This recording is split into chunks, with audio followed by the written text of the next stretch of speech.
I want to see Jesus. I would like to hear those sweet harbor bells chime. C'est l'histoire d'un jeune adolescent, I would like to hear those travailleur, sweet harbor enthousiaste et bells plein de vie. chime. Il s'appelait Garnet Peak. Il avait une personnalité magnétique qui faisait que tout le monde l'aimait dès qu'il le voyait. Mais il était encore beaucoup plus aimé par Dieu, tellement que Dieu utilisa un événement tragique pour faire de sa courte vie Lord, une inspiration pour l'épouse de Christ. look past the curtain. Garnet avait seulement 15 ans quand il fut frappé de la polio. Lord, let me Un matin, up past the il ne put se rendre à l'école. Il se plaignait de maux de tête et de coups. world and C'était tellement douloureux qu'il fallait aller voir un docteur. that sunny C'était en 1960, bright cloud. lorsque l'épidémie de la polio faisait rage. Comme le disait le docteur, Garnet avait tous les symptômes de la polio. On l'a admis tout de suite dans un hôpital pour enfants. Mais c'était peine perdue. Le cas de Garnet était tellement grave que sa condition s'empirait tous les jours. Il devint paralysé complètement, de la tête aux pieds. Tellement paralysé que tout ce qu'il ne pouvait faire, ce n'était que de battre les yeux. Il devait utiliser un fer pour remplacer ses poumons, pour l'aider à respirer. Sa famille ne croyait pas au message. Mais sa mère avait vu la guérison de sa tante dans une campagne de Frère Branham. Donc ils étaient convaincus que si seulement ils pouvaient contacter Frère Branham, Garnet irait mieux. Alors sa mère se rendit chez Frère Branham. Elle lui demanda de prier pour Garnet. Frère Branham est venu le visiter et il pria pour lui. Ainsi sa condition s'améliora.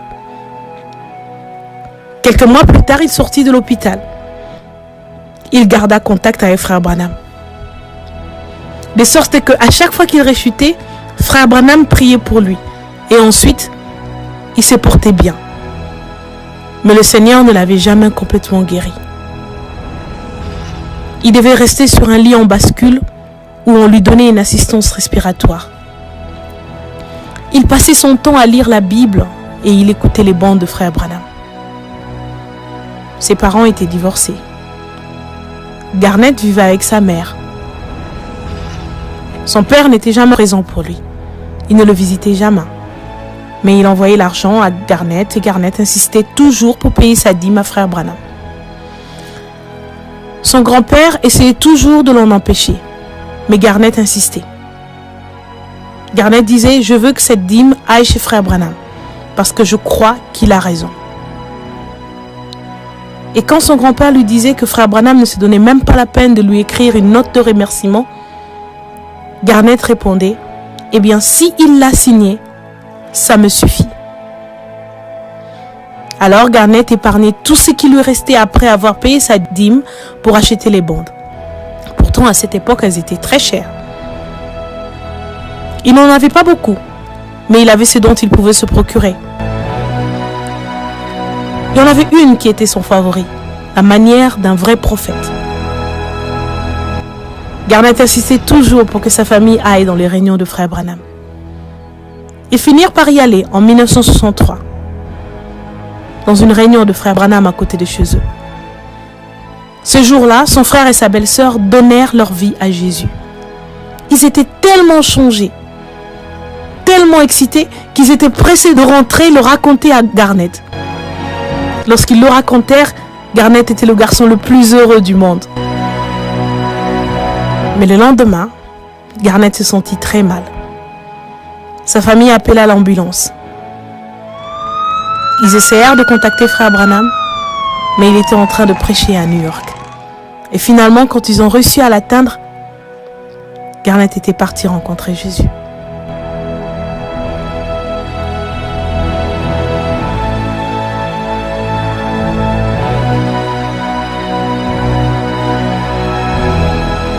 Frère Branham a officié les funérailles de Garnet. Le sermon que Frère Branham a prêché ce jour-là, c'est un sermon connu de tous. Je suis la résurrection et la vie, prêché le 18 novembre 1963. In the iron lung, between breaths, praising the Lord God. Maintenant, nous voulons t'offrir, Père, cet après-midi, pendant que j'ai côtoyé ce jeune frère dans la vie, quel amour impérissable y avait-il entre lui et moi?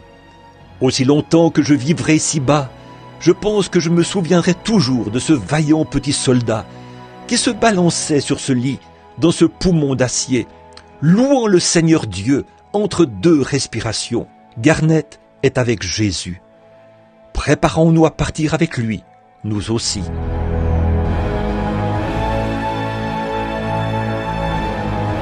La vie de Garnett est un sermon. Garnett prenait plaisir à la simplicité des choses et de la vie, malgré qu'il ne pouvait même pas bien respirer. Il ne se plaignait jamais. Que Dieu bénisse son âme.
Just give me Jesus.